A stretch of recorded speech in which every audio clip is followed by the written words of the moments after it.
Hello. Thank you, everybody, for joining us. This is Kemna. I'm the Vice President of Sales and Marketing with OptiCall.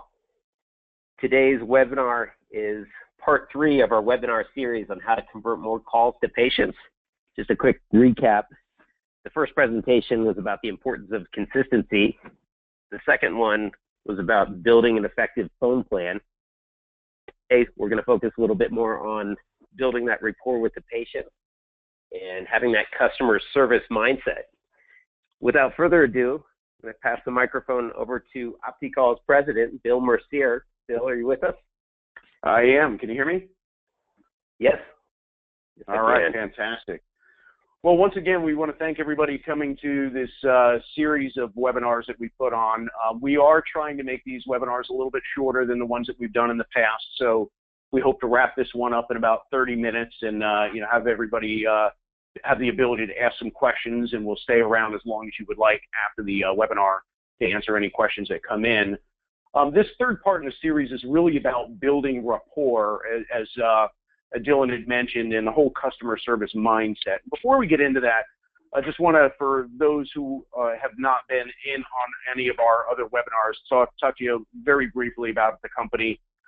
We are the leading provider of elective medical phone services. We've been around for over 14 years. We focus on maximizing the customer experience. So the things that we're going to talk about to you today during the course of this webinar are the things that we do for the patients that are calling in for the practices that we work for. So we really have a lot of experience in handling these phone calls and trying to do our best to create an experience for the caller when they're calling in. To date, we've handled over 2 million phone calls and have boosted our clients' revenue by 15 to 20% above the industry average. So it's all about really trying to make that patient feel special when they're calling in and doing things different than the other practices that might be in your area. So a little bit of an overview here of what we want to talk about. I said, who is Rapport? It should be, why is Rapport a factor in patient conversions? We want to talk about some of the tools for building rapport throughout the course of conversations, whether they're on the phone or they're in person. And as always, as we have done in the past, we're going to listen to some phone calls. We'll listen to some good calls. We'll listen to some bad calls. And that's always a little bit fun to hear what people say and do on the phones. So I'd like to kind of do a little bit of a review on the previous webinars, and because they have been building in a series. And one of the things that our staff face today is a different patient that's calling in. And we've talked about this on last month's webinar. And, they used to just call in because they heard word of mouth or they heard something on the radio. But today, people have so many different tools that they can hear about your practice and so many different ways to research.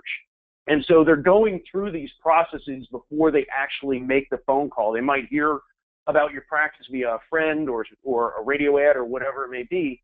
But now that we have the internet and we do so much research, they go to websites, they go to Yelp, they go to Facebook, they ask their friends. They do a tremendous amount of research before they even make that telephone call. Now, some of the problems that we face today are based on this concept of consumerism and the patient experience. There's a different expectation of the person who's calling our practices today than 5 and 10 years ago, and it has a lot to do with the businesses that are out there today. And you think about how these businesses that are on my screen right now have shaken up the industry. Look at Uber and what it's done for the transportation industry. And what it does is it sets an expectation in our minds for the experiences that we should have with other businesses that we deal with. Now, the problem is, if we're not paying attention to that, we can have a real problem. So the whole idea with this consumerism and the patient experience, with a survey that was done by GE Capital, 75% of frequent healthcare consumers were frustrated about their patient experiences. 48% of all other healthcare customers are frustrated as well. So when you're looking at the people who are coming to doctors' offices frequently, 3/4 of them were frustrated about their experiences. Now, why are we talking about this? Because we're going to be talking about the whole concept of customer service mindset, rapport. All of these things are things that can help with the issues that we face today. When the providers were polled, 63% of the providers felt like they were delivering a great patient experience. But when the same consumers were polled of that provider, only 40% felt like that practice was delivering a great patient experience. So there's a real difference in the perception versus reality. And why is that? Well, those are some of the things that we're going to talk about. So this is just a fact. 65% of people who do not book a procedure at the very first practice that they call don't do it because of poor customer service. And those contributing factors are things that we can actually work on as a practice to not do. So first thing is patients felt like they were kept on hold for too long. They felt like they had to repeat information to multiple representatives. So they would start a conversation with one, then they would have to talk to another, which leads into the next one, which is they felt like the representative was not knowledgeable or couldn't solve their problem, which is one of the reasons why they repeat information to multiple individuals. And one of the other problems was responses to patient messages, emails were too slow. It was taking too long for somebody to get back in touch with them with the questions that they had. Now, these are all things that we can deal with and have an impact on. Now, as it relates to the phones, here's how the complaints break down. Inaccurate information is the absolute biggest piece of complaints on the phone. Somebody not getting the right information for whatever it is that they're looking for. Unresponsiveness, that falls into that idea of not getting back in touch with somebody.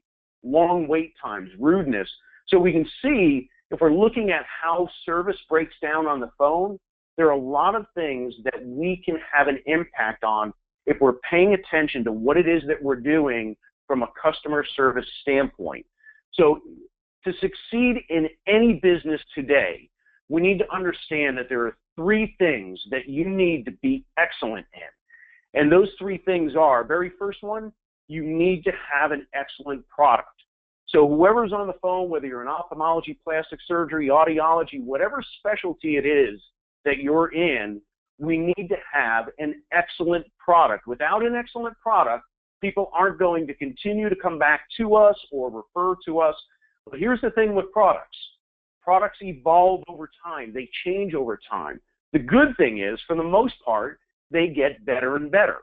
So as we go through time, those technologies get better. We know in the ophthalmology world that the procedures that are available for getting rid of glasses and distance and reading glasses and cataracts and all of the different things that we can do in ophthalmology have come head and shoulders over just even 5-10 years ago. Same thing in plastic surgery. There are just so many cool things that we can do to accomplish what we couldn't accomplish just a few years ago. Second thing to succeed in today's market that you need to be excellent, that you need to have that's excellent, is a delivery system. That delivery system is how you get those products to your patients or customers. So that delivery system has to be excellent all the way through, and that starts on the phones. It's when somebody comes into your office. It's the experience that somebody goes through the entire process, from asking about your product or service to actually receiving that. Same thing with products. Delivery systems also evolve over time, and they get better and better through electronics, through whatever it is.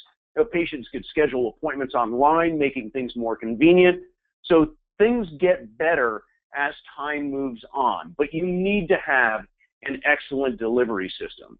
Now, the third and final piece of this, and the most important piece, is the customer service mindset. And that is how you feel about your customers, how you want to deliver that product to them, and what you want to make them feel like when they walk away with that. And the customer service mindset is so important that you can actually have deficiencies in your product. You can have deficiencies in your delivery system.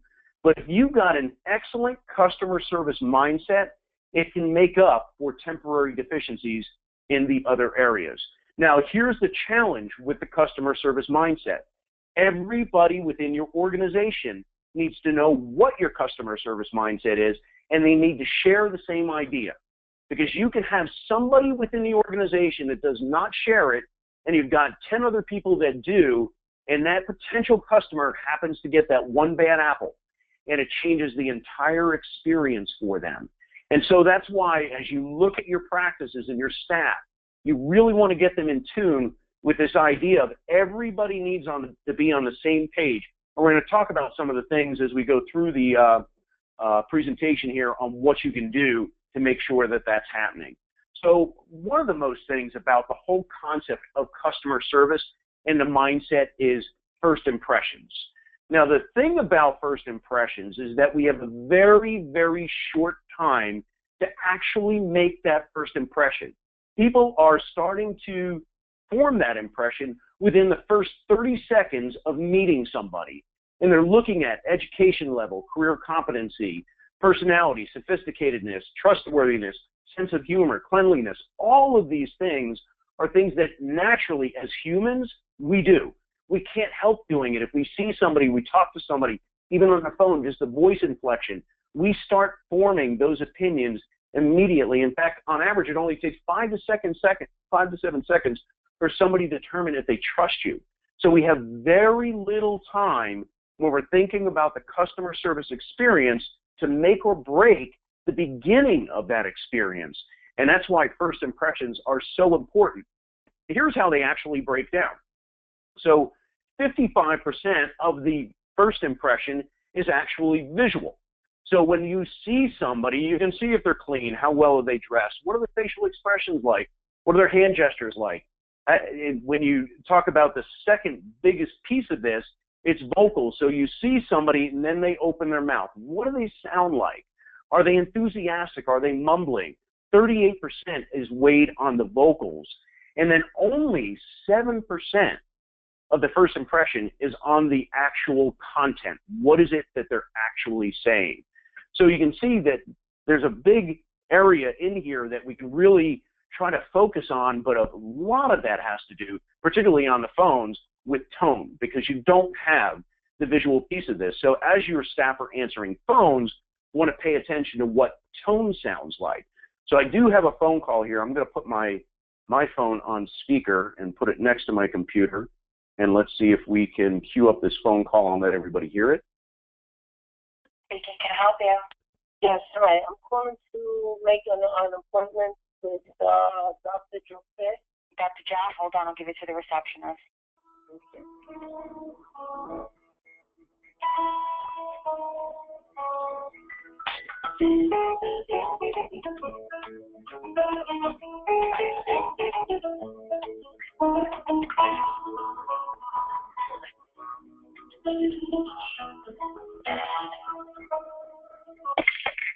Sonia speaking. How can I help you? Yes, hi. I'm calling to make an appointment for William Linda. Has he been here before? No, this is going to be his first time. And what is his insurance? $1. And you have the information? Well, the doctor does. He's no. It doesn't matter. I don't have his information. You need to give me that. Do you have his ID card? Okay, to say it. Yeah, if you ask me nicely, I have no problem with that. Ma'am, I'm not talking nasty to you. I'm asking you a question. I'm trying to explain to you that he's preferred. I understand that. Send me the number. That's one thing, but I don't need your attitude. Hold on. Okay. Well, I can't see anybody's reactions on the phone. Usually if I play that phone call in front of a room, I see all the mouths drop on the ground and the eyes start to roll. But I'm pretty sure that we would all agree that if we were looking at trying to create a first impression, you can create a good one or you can create a bad one, and that created a bad one. And so, you know, for everywhere from the very first greeting, you could tell that somebody wasn't smiling, from, you know, all the way through when the second person picked up. And when I talk about that concept of customer service mindset needs to be throughout the entire practice, it's the same thing. If it's bad in the entire practice, you can hear exactly what that sounds like. The greeter didn't have a smile, and then the second person didn't have a smile, and the attitude was even worse. And so we really want to make sure that we're paying attention, that everybody is on the same page with what is it that you want. So how do we start to build rapport with anybody? Well, we need to understand that there are different ways to engage with somebody and different levels of contact. And we're going to talk about this. We've got incidental contact, secondary contact, and primary contact, and what these are. But before we actually go into these, we want to know, just kind of give you a little bit of information on rapport. Rapport starts with the letter E. And we're talking about eye contact, ear-to-ear smile, enthusiastic greeting, engaging, educating. These are all pieces of the puzzle that when we talk about that type of contact that we've got with somebody, that it's important that we pay attention to all of it. So let's take a look at the very first piece of this, the incidental contact. This is the contact that's traditionally very brief. It's seeing a customer or patient in the waiting room or something along that lines, walking through. You may not have a conversation with them at all. But the one thing, two things that are critical with this, and the two E's that play into this, that start to build that concept of customer service and rapport with the person that's waiting there, is the eye contact and the ear-to-ear smile. And I'm sure that everybody on this phone has experienced when they walk into a room that nobody looks at them at all. And think about how that makes you feel. So when you are in this position of walking through the room where you've got your potential customers and guests and patients and everybody waiting, make sure that that smile is there. Make sure that the eye contact is there. I can promise you, if you smile at somebody, they smile back. It happens every single time. So let's talk about the second type of contact, the secondary contact. It tends to happen more with your support staff, so people at the front desk, people that are greeting and bringing them back to the lanes, or somebody who is not necessarily sitting with that customer or patient, but really does have some level of contact here. The important pieces with this, again, are the eye contact, the ear-to-ear smile, and the enthusiastic greet. Now, the really cool thing about these three E's is all three of these can be done in 15 seconds or less. It takes so little time and so little effort. You don't have to be talented to do these at all. All you need to know is that this is what we expect you to do. When somebody comes up to the counter, we expect you to have that eye contact. We expect you to greet them with that big smile and have a pleasant greeting with them. Hello, good morning, whatever it may be, because that's really furthering that idea of the customer service experience that we're trying to create. What you don't want to happen is they have a great experience on the phone, then they get to the front desk and they have a horrible experience, or they don't have a good experience on the phone, and what ends up happening is they come into the front desk and they're already prepared to have a bad experience when they hit the front desk, and we don't want that. So what we want to do is make sure that everybody is on the same page with how do you want them to engage with the customers all the way through the process. The third and final piece of this is the primary contact. This is the encounter where they're really personally involved. All 5 E's need to be executed with this every single time. This is where relationships are created and made. This is where rapport is really started, and that person feels it right from the very beginning. So obviously we've got the eye contact, the ear-to-ear smile, the enthusiastic greet. But then where we take this is we take this into the engage E. And that's really asking questions of the person, learning more about them. What is it that they're here for? What would they like to accomplish? The more that we get on their page and understand where they're coming from, the more rapport we do build with them, the more we learn about that person, so that when they do have questions or objections, we now know how to handle them because we know where they're coming from. Using their name, using the customer's name, going back and forth and making sure they understand and know who you are. So when they walk out of the room or they get off the phone, they know who they spoke with. And then the final E on that is to educate. So now that you've engaged, you know what this person's interested in and how you can help them. You educate them on what do they need to do from here. This goes back to some of that scripting that we talked about in earlier phone calls and the roadmap to a phone call. So now I do have a couple of phone calls here that I want to play. I'm going to escape out of this screen because I need to go back to my computer here. And I'm not going to play, these are a couple of minutes long, so I want to play them One of them through to entirety, and the other one I'm going to skip along a little bit because it's about a 7 or 8 minute phone call, and I don't want everybody to have to listen to every detail on it. Just to be sure that you all know, any calls that we play on this, they are real patient phone calls. We have gone through these phone calls to scrub out all of the PHI, so to make them HIPAA compliant. So let me put my phone back on speaker here. I'll cue up the first phone call. And so with these phone calls, what we really are looking for is some of the things that we've gone through in the previous phone calls that we've had, or webinars. And that is a roadmap to the phone call, a greeting that has the proper greeting and with the name of the practice, and thanking the person for calling. Those types of things are what we're looking for. I want to listen to the different opportunities that the caller takes, or that the staff member takes, to try to build some rapport. So let's get one queued up here. For calling. This is Tony. How can I help you? Oh, hi there. I was calling to see if I could get a consultation for some, I guess, cool sculpting, whatever you guys call it. Cool sculpting. Perfect, ma'am. You'd be a new patient of ours. That's right. Yeah, my friend April gave me Brittany's number. I don't know. All right. Wonderful. Sound like the main line? Sure, absolutely. No problem at all. Let's go ahead and jot down April's last name. We'll keep her as your referral. You know what? I don't know April's last name. Oh. We have cocktails together. Hold on. But I will find out by the time I come in. How's that? That's fine. I'm going to be here tonight. Okay, no problem. Let's go ahead and start with your first and last name, please. Rosemary, which is one word. Last name. All right, perfect. And just get the phone number to keep in your chart. My cell phone. It's Aries with. Okay, yes, ma'am. That's right. All right, perfect. And I'm going to go ahead and load the calendar here. Now, you will be with us for about 30 minutes. Of course, this first consult is completely free of charge, okay? Great. Yes, we're going to give you a chance to sit down with our cool sculpting expert. We're going to have an assessment, 360-degree assessment, just so you can ask any questions, of course.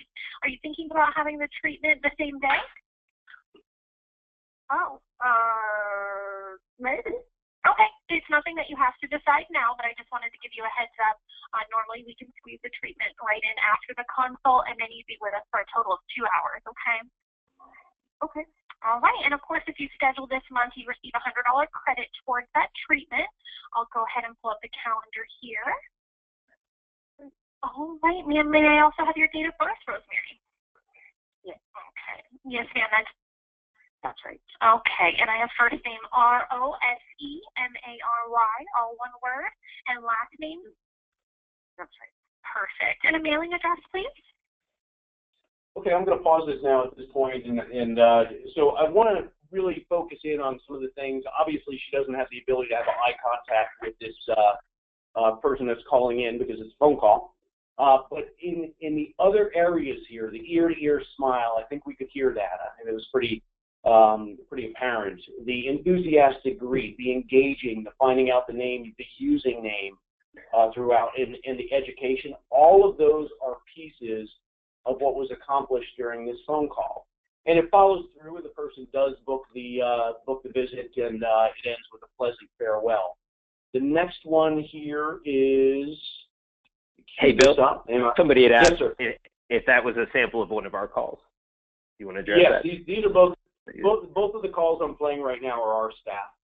So I'm going to play the next one here, and let me cue this up here, and I'm going to play. And while that plays, Bill, I just wanted to let everybody know they can submit their questions now while we play this call on the panel there that we'll address as soon as we wrap up. But I just wanted to give everybody a heads up.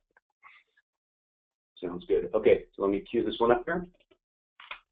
Thank you for calling. This is Angela. How may I help you? Hi, I'm calling to, set up a schedule to see if it's possible if I can get LASIK. Oh, sure. I'd be happy to help you out with that. Could I have your name, please? It's James. Thank you very much, James. And just in case we get disconnected, what number can I reach you right back on? Thank you very much. That was perfect. Thank you very much. Now, is this the first time you've contacted our office? Yeah. Wonderful. How did you hear about us? Actually, through a friend, they own TV commercials. Mm-hmm. Okay, wonderful. And would you mind sharing your friend's name, and I'll count them as your referral? Yeah, it's Rod. Rod, and that's R-O-D as in David? Yep. Oh, okay, perfect. Thank you so much for that, James. We always like to know who's talking about it. Oh, yeah. Okay, now what sort of difficulty are you having with your vision that you're looking into LASIK? Do you have trouble seeing far away or up close? Far away. Far away? Okay. And are you wearing glasses or contact lenses to correct for that now? Both. Both? Okay. And what type of contacts are you using? Are those the hard or the soft lenses? They're soft. Soft? Okay. Do you take those out every night, or are those the extended where you can sleep in? Oh, I take them out every night. Oh, okay. Good, good. Thank you very much for that. Yeah. Okay. Well, the first step, of course, is to come on into our office for a consultation. That's free of charge. We're going to be performing a full dilated exam to see if you are a good candidate. You can expect to be with us for about an hour to an hour and a half.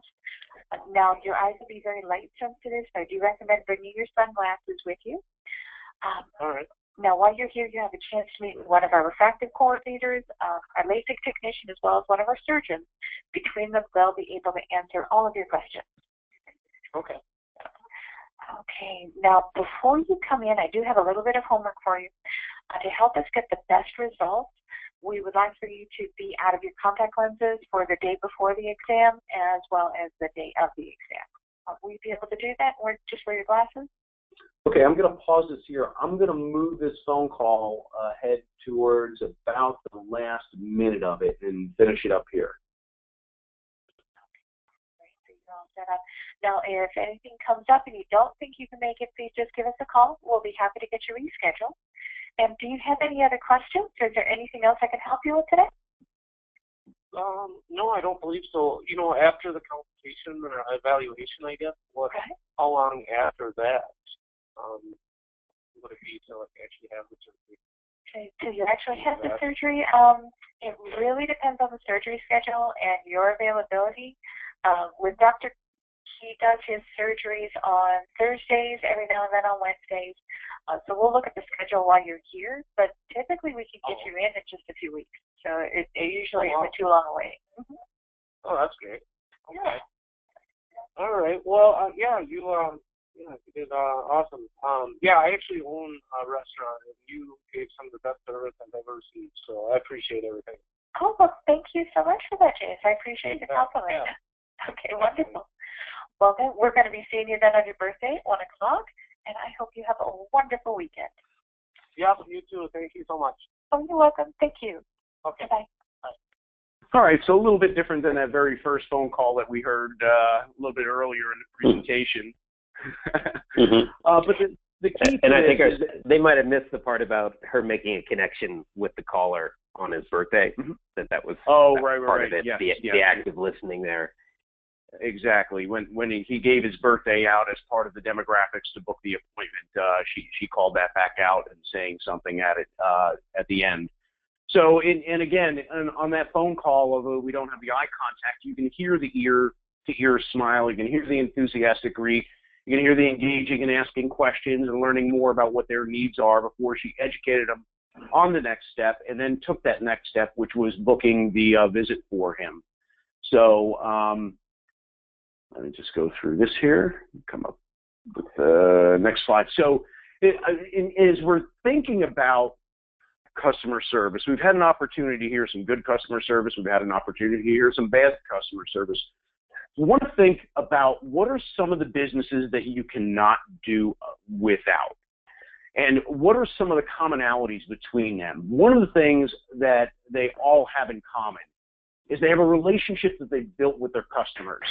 That starts with this concept of customer service mindset, building rapport, all of these different things filter into this, and it's how they personalize that experience. What they do, instead of making that phone call or that visit feel like a transaction, they make it feel like an experience. And this is one of the key things that they have in common to be successful. The second thing is there's a consistency of all those experiences that they deliver. They're high quality, they're dependable, they're on time, and they do what they say they're going to do. They don't overpromise and underdeliver. They would rather underpromise and overdeliver. But there's always a consistency. It doesn't matter what person they get, what location they go into, there's always going to be that same experience. And focusing in on this, as we think about all of the practices that we've got on the line here, whether you've got multiple locations or whatever it is, it's not only important to make sure that everybody within your four walls knows your customer service mindset and does what you need them to do. It's important that every single office that you have associated with your name does that. That consistency is key. The third thing is, it's the way their employees always engage the customers. They're enthusiastic. They go through those 5 E's. They're doing that all the time. It's part of their training and what they do. It's what they've been told the job is. It's not just showing up at work and somebody walks up and book them for a visit and send them into the back room. There's a lot more that goes into it to make this an experience rather than a transaction. It's also the way that they react when something goes wrong. They make it right any way that they can, no questions asked. They do the best that they can to get that person to walk away with a positive experience, even though they might have walked in and something went wrong. And you can do that. There's always a way to make an experience positive. And it's also how well their employees are so well trained in hospitality. One of the things that we tend to ignore as we hire people on, I'm saying in general, we in OptiCall don't ignore this because it's such an important piece of it. But in the average practice, when we do our trainings, we tend to be more technical. We tend to be more, here's how the phone system works. Here's how the computer system works. Here's how you book that visit. What we don't focus in on is the hospitality piece of it.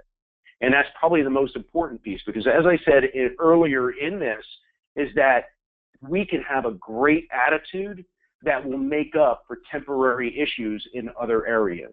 So by having everybody so well trained in hospitality, it really just makes the whole business feel better, even if things don't always go right. So creating this experience does more than just increase the patient's satisfaction. It helps the entire practice. Here are some of the things it can do. It can drive down your operating costs and improve the bottom line. It can improve satisfaction and retention for your employees. And it can also build the brand and reputation. And ultimately, if we think about what our goal is, that is our goal. You know, we spend so much money on marketing to get the phones to ring. We're, you know, even all of the stuff we're doing for, electronic marketing, all the ways that we try to get the phone to ring.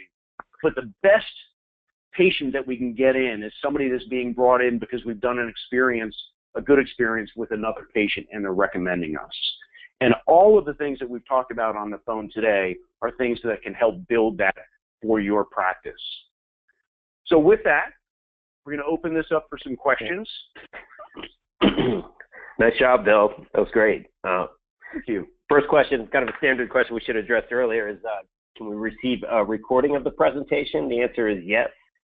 We'll be distributing the recording to everybody that registered for the presentation. You can also get the links to this recording and our previous webinars on our website. If you go to opticall.com, under the resources tab, there's an option for webinars, and we have these posted there. The next question is,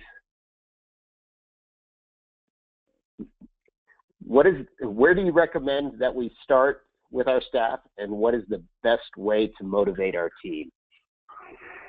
I'll let you take that one, Bill.